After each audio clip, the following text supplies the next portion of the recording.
രക്ഷ നൽകുന്ന കുദാശയാണ് വിശുദ്ധ കുർബാന. ഈ വിശുദ്ധ കുർബാന പൂർണ്ണമാകണമെങ്കിൽ അവിടെ വിശുദ്ധ കുർബാന സ്വീകരണം ആവശ്യമാണ്. പലപ്പോഴും നമ്മൾ കാണുന്ന ഒരു പ്രവണത, കുർബാനയിൽ സംബന്ധിക്കുന്നു, കുർബാന സ്വീകരിക്കാതിരിക്കുന്നു, കുർബാന സ്വീകരണ സമയമാകുമ്പോൾ ഇറങ്ങിപ്പോകുന്ന, പള്ളിയിൽ നിന്ന് പോകുന്ന, അങ്ങനെയൊക്കെ പ്രവണത നമ്മൾ കാണാറുണ്ട്. ഈ അടുത്ത കാലത്ത് ഒരു മാഗസിനിൽ ഒരാൾ എഴുതിയ ഒരു ലേഖനം ഞാൻ മനസ്സിലോർക്കുകയാണ്. അപ്പോൾ അദ്ദേഹം എഴുതിയതാണ്: കഴിഞ്ഞ 30 വർഷമായി ഞാൻ എല്ലാ ഞായറാഴ്ചകളിലും വിശുദ്ധ കുർബാനയിൽ പങ്കെടുക്കുന്നു, ദൈവവചനം ശ്രവിക്കുന്നു, വിശുദ്ധ കുർബാന സ്വീകരിക്കുന്നു. പക്ഷേ എന്താണ് പുരോഹിതൻ പ്രസംഗിച്ചതിനോട് എനിക്കറിയത്തില്ല. ഞാൻ ഈ കുർബാന സ്വീകരിച്ചിട്ട് എന്തെങ്കിലും ഫലമുണ്ടോ എന്നോട് എനിക്കറിയത്തില്ല. എൻ്റെ 30 വർഷത്തെ ഈ പള്ളിയിൽ പോയ സമയം വേസ്റ്റായിപ്പോയി എന്ന് പറഞ്ഞ് അദ്ദേഹം എഴുതുകയുണ്ടായി. അപ്പോൾ അതിന് അനുകൂലമായും പ്രതികൂലമായും പല പ്രതികരണങ്ങൾ വന്നു.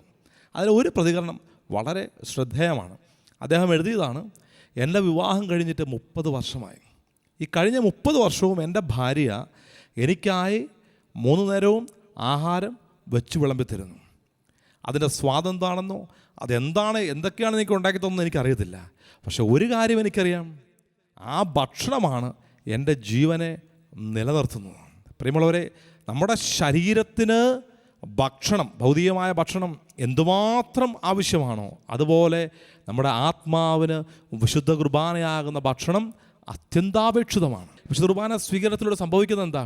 ഈശോയുമായുള്ള ഒരു ഐക്യം അവിടെ ഒന്നാകൽ സാധ്യമാകണം. ഈശോ പറഞ്ഞു: എൻ്റെ ശരീരം ഭക്ഷിക്കുകയും എൻ്റെ രക്തം പാനം ചെയ്യുകയും ചെയ്യുന്നവൻ എന്നിലും ഞാൻ അവനിലും വസിക്കും. അപ്പോൾ ഈശോയുമായിട്ടുള്ളൊരു ഒന്നാകൽ വിശുദ്ധ കുർബാനയിലൂടെ, വിശുദ്ധ കുർബാന സ്വീകരണത്തിലൂടെ മാത്രമാണ് സാധ്യമാകുന്നത്.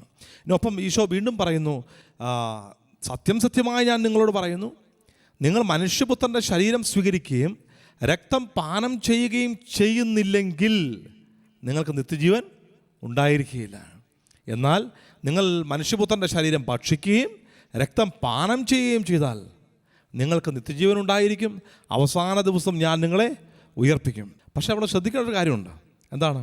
ആ വിശുദ്ധ കുർബാന സ്വീകരിക്കാൻ ഞാൻ യോഗ്യനാണോ എന്നുള്ള എൻ്റെ ആത്മപരിശോധന വിശുദ്ധ പൗലോസ് ശ്ലീഹ കൊരിന്ത്യൻകാർക്ക് എഴുതിയ 1-ാം ലേഖനത്തിലെ 11-ാം അധ്യായത്തിൽ വളരെ വ്യക്തമായിട്ട് പറയുന്നുണ്ട്: തന്മൂലം ആരെങ്കിലും അയോഗ്യതയോടുകൂടി ഈ അപ്പം ഭക്ഷിക്കുകയും പാത്രത്തിൽ നിന്ന് കുടിക്കുകയും ചെയ്താൽ അവൻ തൻ്റെ തന്നെ ശിക്ഷാവിധിയാണ് ഭക്ഷിക്കുകയും പാനം ചെയ്യുകയും ചെയ്യുന്നത്. അപ്പം തീർച്ചയായിട്ടും നമ്മൾ ഒരുങ്ങി വേണം നമ്മൾ വിശുദ്ധ കുർബാനയിൽ പങ്കെടുക്കാനായിട്ട്.